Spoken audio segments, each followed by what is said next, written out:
Bismillahirrahmanirrahim. Assalamualaikum warahmatullahi wabarakatuh, sahabat tani. Nah, inilah indukan cabai rawit raksasa yang kami tanam di kebun.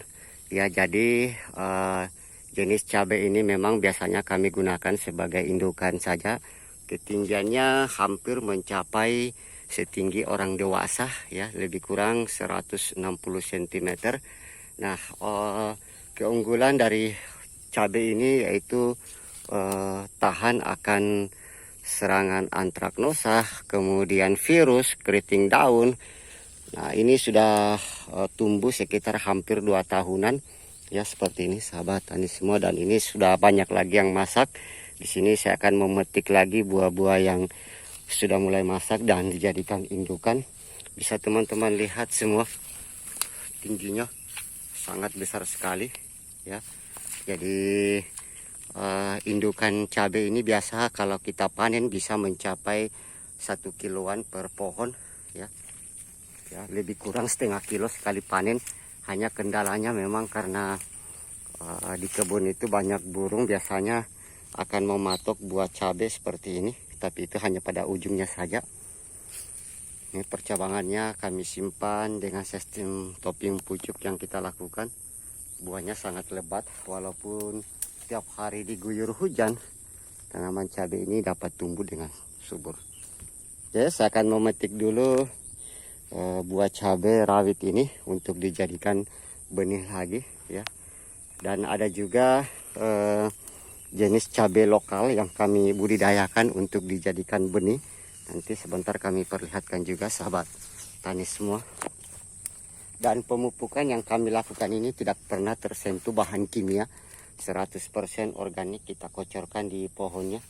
Kita lihat saja pohonnya ini, yang saya pelihara kemarin itu 3 cabang dari bawah seperti ini.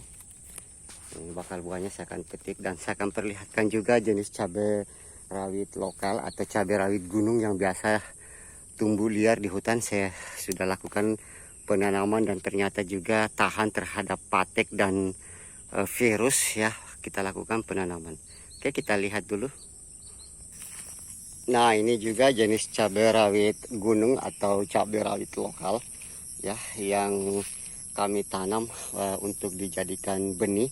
Jadi keunggulannya setelah kami amati proses penanaman tanpa perawatan penggunaan pestisida, alhamdulillah kita lihat tanaman tahan akan serangan penyakit keriting daun, terutama juga yang lagi melanda di musim hujan ini, yaitu hama penyakit patek. Nah, bisa kita lihat kita lagi tanam secara tidak beraturan memang di sini, hanya untuk pengembangan benih. Jadi benih yang kami kembangkan ini memang hanya untuk penanaman sendiri.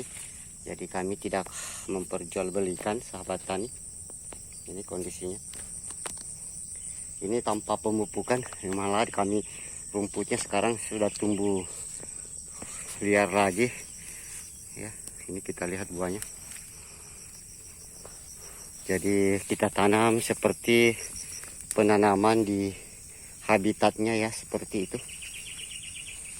Sudah mulai banyak masak, hanya sayang cabai rawit ini paling disukai oleh burung, ya, karena memang cabai rawit ini awal mulanya ditanam atau tumbuh dengan hasil kotoran burung yang tumbuh liar di hutan, dan kami ambil benihnya, dan itulah hasil benih yang kami ambil ini, yang kami kembangkan, kami semai, ya. Lumayan, walaupun tanaman cabai ini tanpa perawatan khusus, tapi dapat tumbuh dengan baik. Nih. Dan tingkat kepedasan dari cabai ini sangat pedas sekali. Makanya kami coba mengembangkan jenis cabai hutan ini. Oke, demikian sedikit sahabat tani, ya, jenis cabai yang kami tanam hasil untuk pembuatan benih sendiri. Nah, demikian. Kalau ada yang belum jelas dari informasi yang kami sampaikan, silahkan berkomentar di bawah video atau hubungi layanan via kami di bawah ini. Demikian, assalamualaikum warahmatullahi wabarakatuh. Salam pencinta tanaman. salam berkebun.